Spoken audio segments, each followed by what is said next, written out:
Capítulo 1. Compreendendo uma aliança.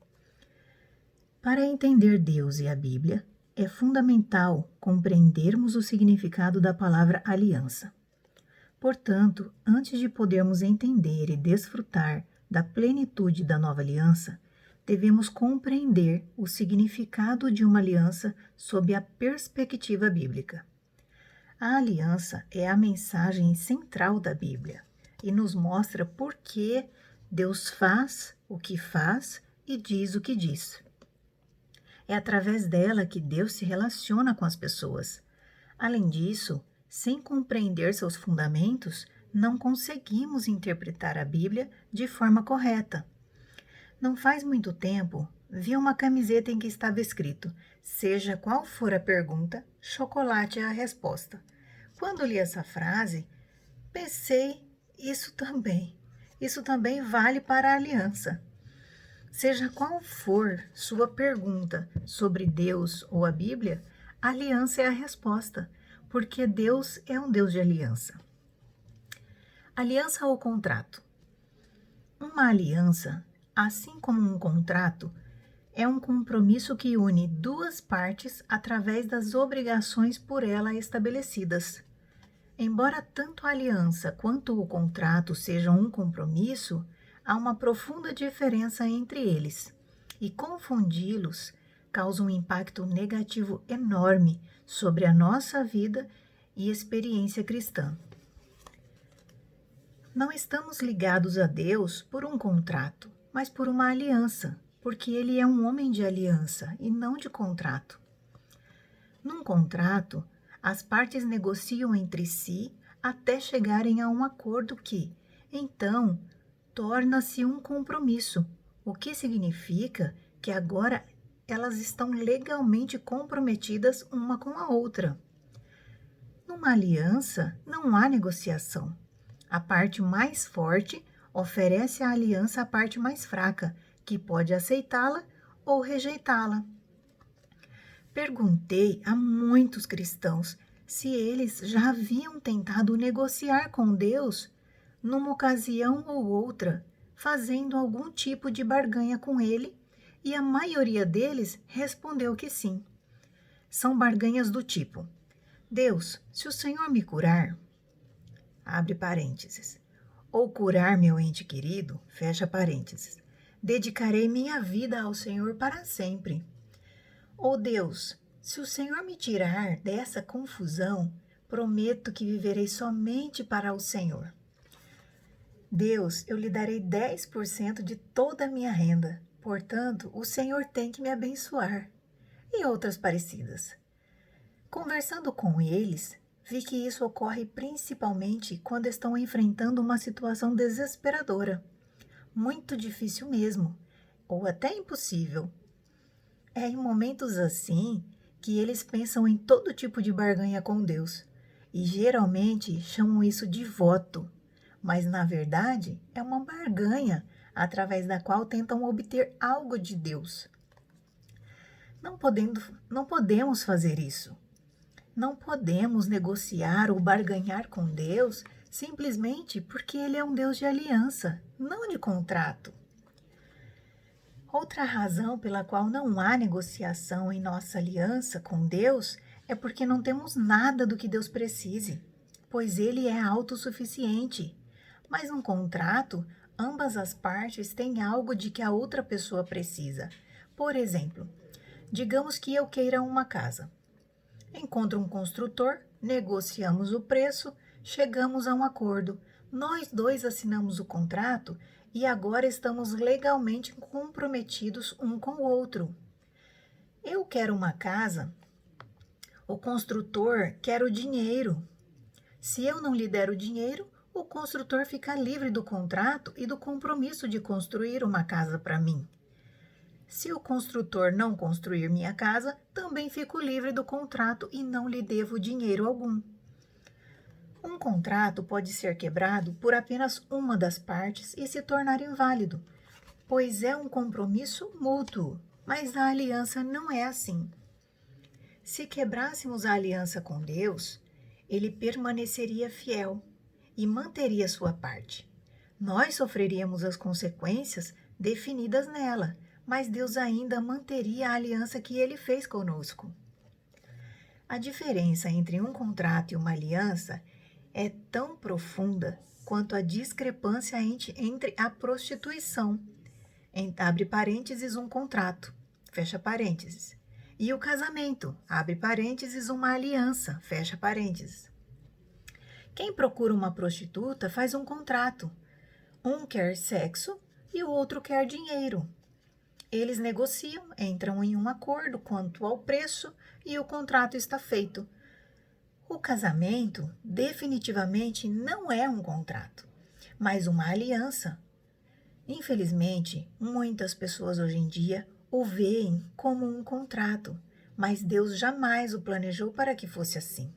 Jamais. O casamento foi criado como uma imagem da união perfeita entre Jesus e a igreja por toda a eternidade. Um símbolo que expressa o coração e o caráter divino na aliança, que é exatamente o que o casamento é. E é por isso que Deus odeia o divórcio, porque foi por meio de uma aliança que ele se uniu à humanidade, e sendo um Deus de aliança, ele a mantém. Usar nosso amado e maravilhoso Deus para obter aquilo que podemos conseguir dele é rebaixar nosso relacionamento com ele ao nível de prostituição, o que é uma ideia aterrorizante. Outra diferença importante é que um contrato envolve apenas promessas, enquanto a aliança envolve juramento. O escritor de Hebreus deixa isso bem claro. Quando Deus fez sua promessa a Abraão, jurou por si mesmo, tendo em vista não haver outro maior por quem jurar, e declarou: esteja certo de que o abençoarei e farei numerosos os seus descendentes. Hebreus capítulo 6, versículo 13 e 14. As promessas são maravilhosas, mas geralmente são condicionais. Ao lermos a Bíblia, descobrimos que muitas das promessas de Deus apresentam condições que devemos cumprir a fim de experimentarmos seu cumprimento e desfrutarmos dela. Tomemos como exemplo o texto de Filipenses. Não andeis ansiosos por motivo algum. Pelo contrário, sejam todas as vossas solicitações declaradas na presença de Deus por meio de oração e súplicas com ações de graça. E a paz de Deus, que ultrapassa todo entendimento, guardará o vosso coração e os vossos pensamentos em Cristo Jesus. Filipenses capítulo 4, versículos 6 e 7. Vemos que, para que a paz de Deus guarde o nosso coração e os nossos pensamentos, precisamos entregar a Ele nossas preocupações. Além de poderem ser condicionais, as promessas também podem ser quebradas, mas a aliança não. Como a aliança é baseada num juramento, ela é uma promessa, porém muito mais sólida. Na Bíblia, um juramento é algo sério, é considerado definitivo. Outra diferença entre um contrato e uma aliança é que os contratos exigem a troca de bens ou serviços, enquanto as alianças envolvem uma entrega pessoal. Num contrato, você promete entregar um serviço ou um bem material, e a outra pessoa entrega o dinheiro. Numa aliança, você entrega o seu próprio ser e rende-se à outra pessoa. Na sua aliança, Deus recebeu as criaturas e transformou-as em filhos, e se deu a nós na forma do seu Filho Jesus Cristo. Agora, nós nos tornamos novas criaturas de natureza e descendência divina, como lemos abaixo. Mas a todos quantos o receberam, deu-lhes o direito de se tornarem filhos de Deus, ou seja, aos que crerem no seu nome. João capítulo 1, versículo 12. Jesus é a nossa aliança. No livro de Isaías, lemos que o próprio Jesus se tornou a nossa aliança. Assim diz Deus, o Senhor, que criou os céus e os entendeu, e espraiou a terra e a tudo quanto produz, que dá a respiração ao povo que nela está, e o espírito aos que andam nela. Eu, o Senhor, te chamei em justiça, e te tomarei pela mão, e te guardarei, e te darei por aliança do povo, e para a luz dos gentios, para abrir os olhos dos cegos, para tirar da prisão os presos, e do cárcere os que jazem em trevas. Isaías, capítulo 42, versículos do 5 ao 7. É importante compreender que Deus nos deu o próprio Jesus como aliança. Sem ele, a nova aliança jamais existiria. E essa não foi uma ideia que Deus teve depois que o homem pecou. Na verdade, foi algo que sempre esteve no coração de Deus, como ele nos diz em Apocalipse. E adoraram-na todos os que habitam sobre a terra, esses cujos nomes não estão escritos no livro da vida do Cordeiro, que foi morto desde a fundação do mundo. Apocalipse, capítulo 13, versículo 8. Vemos que o Cordeiro morto desde a fundação do mundo não foi uma ideia que só ocorrera a Deus mais tarde. Como Isaías 42 nos mostra que Jesus, o Cordeiro de Deus, é nossa aliança e que ele foi morto desde a fundação do mundo. A aliança era, portanto, a ideia original de Deus. Deus não apenas é um Deus de aliança, mas também um Deus que a mantém. Ele jamais firmará um contrato com alguém, mas sempre oferecerá sua aliança a qualquer um que esteja disposto a aceitá-la. Porque há tanta confusão em relação à velha e à nova aliança na igreja hoje em dia. O diabo está trabalhando duro para garantir que o engano sempre se manifeste na igreja. Veja 2 Coríntios capítulo 11, versículo 13. E o problema com o engano é que quando somos enganados, nem imaginamos que nos tornamos vítimas dele. Se soubéssemos que estávamos sendo enganados, fugiríamos dele. Além da estratégia do inimigo, creio que outra razão importantíssima para a existência dessa confusão seja o fato de não sabermos ler, estudar e entender a Bíblia da forma correta. Ao lê-la e estudá-la, devemos aplicar algumas regras simples.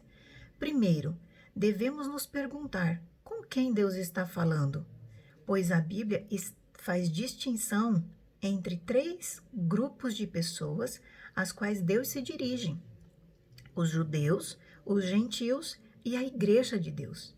Em 1 Coríntios, capítulo 10, versículo 32, podemos ver uma referência aos três. Não vos torneis motivo de tropeço, nem para judeus, nem para gregos, nem para a igreja de Deus. Outra regra que precisamos entender é que Deus trata esses 3 grupos de forma diferente. Os judeus têm a lei de Moisés, os gentios têm a lei da consciência e a igreja tem a lei de Cristo, ou a lei do amor. Obviamente, Deus deseja que todos os homens sejam salvos e estejam sobre a lei de Cristo e a nova aliança. Em seguida, devemos entender as diferentes épocas. Existe uma enorme diferença entre o período anterior à vinda de Jesus, o período em que ele viveu aqui na Terra, e o período posterior à sua morte, ressurreição e ascensão. Jesus falou muitas vezes sobre aquele dia, e foi apenas após a sua ascensão e o Espírito Santo ser derramado que a igreja começou a se manifestar na Terra. Vivemos no período, abre parênteses, ou na dispensação, fecha parênteses, da graça, em que a porta da salvação está aberta para todos. Nos dias de hoje, Deus não está julgando ninguém, nem pessoas, nem nações. Neste versículo da primeira carta aos Tessalonicenses, vemos que a ira de Deus virá depois que Jesus voltar do céu. Reticências. Enquanto aguardais do céu o seu Filho, a quem ele ressuscitou dentre os mortos, Jesus, que nos livra da ira que certamente virá. 1 Tessalonicenses capítulo 10, versículo 10. O capítulo 1, versículo 10. Também devemos nos perguntar quem está falando. Por exemplo, as pessoas usam o livro de Jó e constroem uma doutrina baseada em partes dele, o que é absurdo. Nos primeiros 41 capítulos, vemos que basicamente não é Deus quem está falando, mas Jó e seus amigos. E eles dizem muitas coisas que não estão alinhadas com o coração de Deus. Tenho consciência de que toda a Bíblia é inspirada pelo Espírito Santo e de que precisamos aprender de todas as partes dela. Mas também devemos sempre distinguir quem está falando e para quem está falando. No capítulo 42, o próprio Deus os repreendeu, como podemos ver. Logo depois que o Senhor disse essas palavras a Jó, declarou também a Elifaz, o temanita: Eis que estou indignado contigo e com os teus 2 amigos, pois não falaste a verdade sobre a minha pessoa, como fez o meu servo Jó. Jó, capítulo 42, versículo 7. Quando aprendermos a interpretar a Bíblia corretamente, teremos mais revelação da maravilhosa nova aliança, desfrutaremos plenamente dela e glorificaremos nosso Senhor Jesus Cristo.